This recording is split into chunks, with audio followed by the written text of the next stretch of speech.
Marahay na hapon, Bicolandia. Narito ang latest update tungkol sa lagay ng panahon ngayong March 11, 2026, alas 5 ng hapon dito sa Kabikulan. Lumakas nga at naging tropical storm kaninang madaling araw ang bagyong binabantayan sa labas ng Philippine Area of Responsibility na may international name na Nuri. Taglay nito ang lakas ng hangin na abot sa 65 km per hour malapit sa gitna at pagbugso naman na aabot sa 80 km per hour. Dahan-dahan itong kumikilos patungong silangan. Mababa ang posibilidad nito na pumasok sa Philippine Area of Responsibility kaya hindi ito inaasahang magdudulot ng anumang malalang epekto sa ating bansa. Dahil sa lokasyon ng bagyo, nakakaapekto pa rin ang trough o extension nito sa may bahagi ng Surigao del Sur at Davao Oriental. Bukod dito, patuloy pa rin nakakaapekto ang northeast monsoon o amihan sa Luzon at Visayas. Localized thunderstorms naman ang mararanasan sa bahagi ng Mindanao.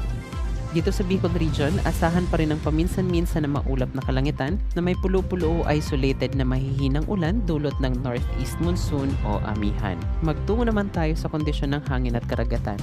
Mararanasan natin ang katamtaman hanggang sa malakas na ihip ng hangin na magmumula sa hilagang silangan hanggang hilaga. Ang alon naman sa ating mga baybaying dagat ay posibleng umabot sa 1 hanggang 3 metro ang taas. Wala namang nakataas na gale warning sa Bicol Region. Ang agwat ng temperatura sa Kabikulan bukas ay maglalaro sa 23 to 31 degrees Celsius.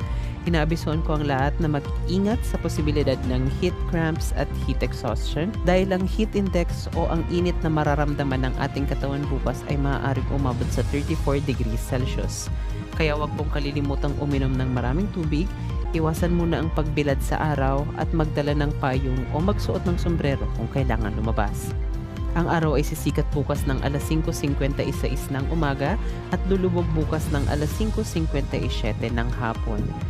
Para sa pinakabagong ulat ng panahon at advisory sa Kabikulan, tumutok lang dito sa ating FB page o di naman kaya sa official page ng Pag-asa Southern Luzon.